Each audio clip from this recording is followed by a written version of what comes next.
Test one day হেরে এবার টি-20তে নামছে টাইগাররা। লঙ্কানদের বিপক্ষে লিটনের ঘুরে দাঁড়াবার প্রত্যাশা। খেলাযোগে সংবাদ প্রকাশের পর ঋতুপর্ণার মায়ের পাশে বিএনপি। তারেক রহমানের নির্দেশে চিকিৎসার ব্যয় বহনের ঘোষণা দিলেন রুহুল কবির রিজভী। সাফ অনূর্ধ্ব-20 নারী চ্যাম্পিয়নশিপের পর্দা উঠছে শুক্রবার। 23 সদস্যের শক্তিশালী দল ঘোষণা করলেন কোচ পিটার বাটলার।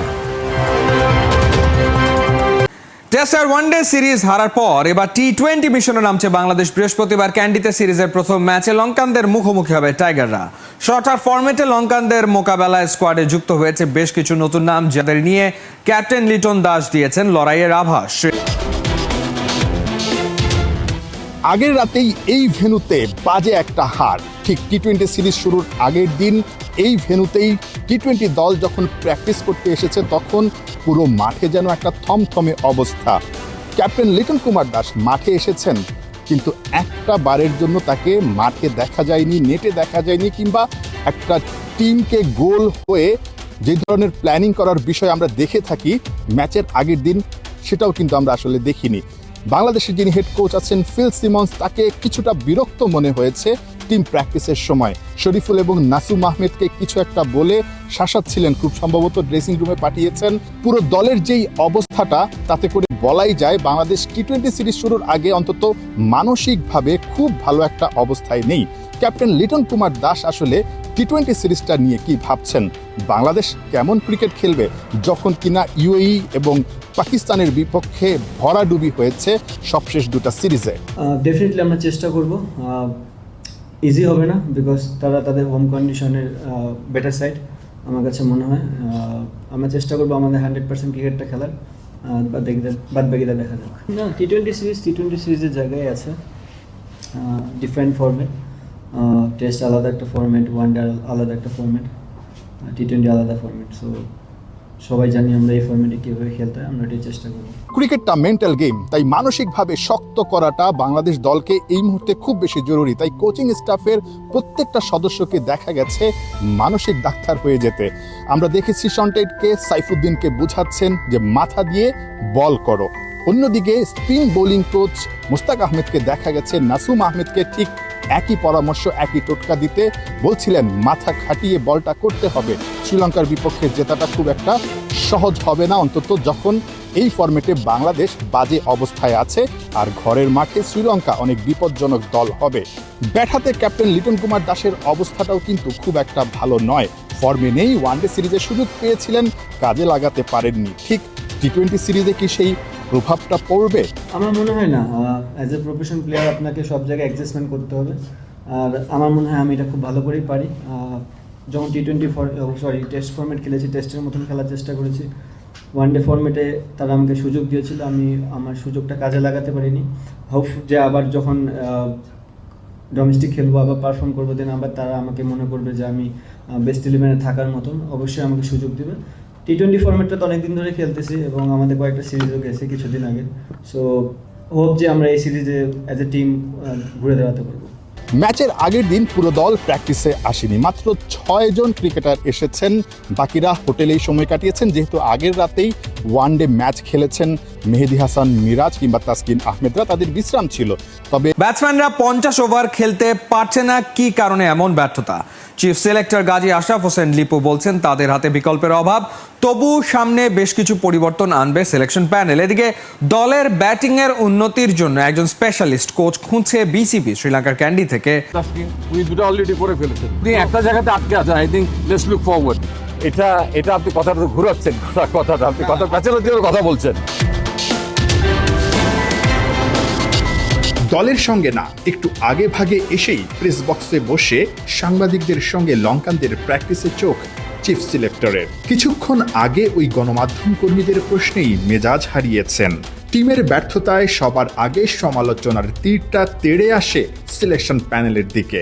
বাজে একটা সিরিজ হারের পর একের পর এক প্রশ্নে গাজী আশরাফ স্বাভাবিকভাবেই কিছুটা মেজাজ হারিয়েছেন, আবার নিজেকে সামলেও নিয়েছেন। ওয়ানডে সিরিজটা শেষ হয়েছে, কিন্তু রেশটা রয়ে গেছে, পোস্টমর্টেম চলছে। চিফ সিলেক্টর ঠিক কি ভাবছে? আমাদের হাতে যদি কম্পিট করার মতো অনেক বেশি অপশনস থাকতো, তাহলে নিশ্চয়ই আমরা সেদিকে ধাবিত হতাম। বাট দুই একটা অপশন যে আগামীতে আমরা যাব না তা নয়, আসলে ধারাবাহিক যদি কোনো ব্যাটসম্যান থাকে, যেটা আমরা বলতাম আগে ম্যান ইন ফর্ম কিন্তু একটা দলের অনেক কিছু বদলে দিতে পারে। যেটা মানে ধারাবাহিকতার প্রসঙ্গে আমাকে আবারও টেনে আনতে হচ্ছে যে আসালঙ্কা 3টা ম্যাচের মধ্যে একটাতে একদম বড় ইনিংস ফেলে দিল, ডিপ পর্যন্ত ব্যাটিং করলো, আরেকটাতে 50 করলো গতকাল। ঠিক একইভাবে কিন্তু কুশল মেন্ডিস একই কাজ করে গেছেন। সো আমাদের এই জায়গায় দেখা গেছে যে একদিন হয়তো তামিম রান করছেন, আরেকদিন হয়তো ইমন রান করছেন, আরেকদিন হয়তো তহিদ হৃদয় রান করছেন, কিন্তু সেটা হয়তো দেখা যাচ্ছে যে আমরা 50 রানের মধ্যে গিয়ে আটকে যাচ্ছি। কালকেও একটা সুযোগ ছিল, কিন্তু আমাদের লাস্ট উইকেটে আরেকটু লড়াইটা আরেকটু বাড়ানোর জন্য, কিন্তু আনফর্চুনেটলি সেটা হয়নি। দলের ব্যাটিং ভুগিয়েছে পুরো ওয়ানডে সিরিজে। 3 ম্যাচের একটাতেও টাইগাররা 50 ওভার ব্যাট করতে পারেনি। দলে কোনো স্পেশালিস্ট ব্যাটিং কোচ নেই। কিভাবে হবে উন্নতি? আমার মনে হয় যে বাংলাদেশ ক্রিকেট বোর্ড এই ব্যাপারটা দেখছেন। আমি যতটুকু জানি যে তারাও একটা খুব ভালো মানের ব্যাটিং কোচ খুঁজছেন, যিনি নাকি লম্বা সময় অ্যাভেলেবেল থাকতে পারবেন দলের সঙ্গে। ব্যাটসম্যানদের রোগ সারাতে বিসিবি ডাক্তার আনার কথা ভাবছে, কিন্তু সবার আগে মনের রোগটা সারাতে হবে। বড় মঞ্চে বড় মন নিয়ে খেলতে হবে। ভুলে গেলে চলবে না, ক্রিকেটটা মেন্টাল গেম। ফুটবলার ঋতুপর্ণার মায়ের চিকিৎসা ব্যয় বহনের সিদ্ধান্ত নিয়েছে বিএনপি পরিবার। শুধু তাই নয়, বিএনপির ভারপ্রাপ্ত চেয়ারম্যান তারেক রহমানের নির্দেশে অসুস্থ মাকে দেখতে গিয়েছেন বিএনপির কেন্দ্রীয় যুগ্ম মহাসচিব রুহুল কবির রিজভী। ঋতুপর্ণার মায়ের অসুস্থতার খবর সবার আগে প্রচার করে ৭১-এর খেলাযোগ। রাঙামাটি প্রতিনিধি উসিংসা রাখাইনের পাঠানো তথ্য ও ছবিতে বৃষ্টি ভেজা পাহাড়ি পথ বয়ে ঋতুপর্ণার মায়ের খোঁজ খবর নিতে দুর্গম পাহাড়ে ছুটে গেল বিএনপি পরিবার। বুধবার দুপুরে রাঙামাটির নানিয়ারচরে পৌঁছান বিএনপির কেন্দ্রীয় যুগ্ম মহাসচিব রুহুল কবির রিজভী। ফুলের গল্প বলে সবাই, সুবাসের ভাগিদারও অনেকেই, কিন্তু ফুল ফোটায় যে গাছ, তার ভেতরের গভীর ক্ষতের খবর রাখে কি কেউ? এই প্রশ্নের উত্তর মেলা ভার। তবুও প্রশ্ন, খবর রাখলেও কতটা জানা যায় তার। ফুটবলের গোল্ডেন গার্ল ঋতুপর্ণা, তার পায়ের ছোঁয়ায় সব যেন হয়ে যায় সোনা। তার জোড়া গোলেই এশিয়ান কাপে জায়গা পেয়েছে বাংলাদেশ নারী ফুটবল দল। কৃতিত্বের এই গল্পের বিপরীতে আছে এক বেদনা অতল। মানে 1.5 বছর হবে অসুখ, মায়ের জন্য চিকিৎসা করতে পারতেছি না। দীর্ঘদিন ধরে ক্যান্সারের সাথে লড়ছেন ঋতুপর্ণার মা। ঋতুপর্ণার গোলের খবর জানে সবাই, তবে তার মায়ের এই লড়াইয়ের গল্প এতদিন ছিল না কোনো খবরে। ঋতুপর্ণাদের 4 বোনের একটা মাত্র ভাই। ৭১ খেলাযোগ সেই খবর সামনে আনতেই আলোড়ন ওঠে। বিষয়টি নজরে আসে বিএনপির ভারপ্রাপ্ত চেয়ারম্যান তারেক রহমানের। তার নির্দেশেই বিএনপি পরিবারের পক্ষ থেকে দলটির কেন্দ্রীয় যুগ্ম মহাসচিব রুহুল কবির রিজভী ছুটে যান ঋতুপর্ণা চাকমার বাড়িতে। আপনারা নিজেদেরকে একা ভাববেন না, আপনাদের পাশে বাংলাদেশের বৃহত্তর রাজনৈতিক সংগঠন বিএনপি আপনাদের পাশে আছে এবং তার নেতা তারেক রহমান সাহেব আপনাদের পাশে আছে। কোনো রাজনৈতিক ডামাডল বিএনপির যে সমাজ উন্নয়নমূলক এবং সমাজ সেবামূলক কোনো কাজকে ব্যাহত করতে পারবে না। কেবল খোঁজ খবর নয়, সাধ্যমতো সহায়তাও করেছে বিএনপি পরিবার। ঋতুপর্ণার মা ভুজিপতি চাকমার হাতে তুলে দেওয়া হয়েছে আর্থিক সহায়তা, সেই সাথে চিকিৎসা ব্যয়ও বহন করার আশ্বাসও দেওয়া হয়েছে। বিএনপি কেন্দ্রীয় নেতৃবৃন্দ যে আমাদের পাশে দাঁড়িয়েছেন, ওনাদেরকে অনেক অনেক ধন্যবাদ। সাংবাদিক একজন, মন্ত্রী একজন, ব্যাগ একজন, মরা হত্যা নেই, সাহ একজন, মরা মুয়াম কম, বই বিএমপি নেতা না মুয়াম কম ভাঙর। বিএনপির এমন এগিয়ে আসায় ভরসা পাচ্ছেন ঋতুপর্ণারা। তীব্র গরমের দিনে টিনের চাল ভেজানো বৃষ্টি যেমন প্রশান্তি দেয়, বিএনপির এই উদ্যোগ এনে দিয়েছে তেমন স্বস্তি। এশিয়ান কাপে কোয়ালিফাই করে দম ফেলার সুযোগ পাচ্ছে না বাংলাদেশের মেয়েরা। শুক্রবার থেকে লড়বে অনূর্ধ্ব-20 সাফ চ্যাম্পিয়নশিপে। বিকেলে আফিদা খন্দকারকে অধিনায়ক করে 23 সদস্যের দল দিয়েছে কোচ পিটার বাটলার। দলের বেশিরভাগেরই অভিজ্ঞতা রয়েছে জাতীয় দলের হয়ে খেলার। এরই মধ্যে রাজধানীর একটি হোটেলে ক্যাম্পে যোগ দিয়েছে ফুটবলাররা। গেল আসরের যুগ্ম চ্যাম্পিয়নদের এবারও চোখ শিরোপায়, সে লক্ষ্যে শুক্রবার কিংস অ্যারেনায় শ্রীলঙ্কার বিপক্ষে মাঠে নামবে বাংলাদেশ। তার আগে বিকালে বাফুফে ভবনে সংবাদ সম্মেলনে উপস্থিত ছিলেন দলের কোচ, ক্যাপ্টেন সহ নারী উইংয়ের চেয়ারম্যান মাহফুজা আক্তার কিরণ। অধিনায়ক আফিদা জানিয়েছেন, দক্ষিণ এশিয়ার বয়সভিত্তিক টুর্নামেন্টের শিরোপা ধরে রাখার মিশন তাদের সামনে।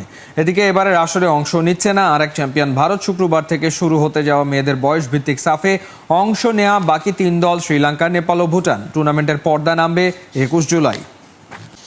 যে 2023-এ হচ্ছে আন্ডার-20 চ্যাম্পিয়ন বাংলাদেশ, আমরা চাইবো এই ধারাবাহিকতা বজায় রাখার। এখানে আমাদের প্রতিপক্ষ থাকবে নেপাল, ভুটান, শ্রীলঙ্কা। 3টি টিমে স্ট্রং টিম। কোনোভাবে আমরা কাউকে ছোট করে দেখবো না, সবাই এখন ভালো খেলে। আমরা চেষ্টা করবো ম্যাচ বাই ম্যাচ উইন করার, যেহেতু যাদের পয়েন্ট বেশি থাকবে তারাই জিতবে। আমরা চাইবো আমাদের পয়েন্ট যেন হাইস্ট থাকে, আমরা যেন সেই চেষ্টা করব। শ্রীলঙ্কার বিপক্ষে টি-20 ম্যাচে ভালো খেলার আশা লিটন দাসের।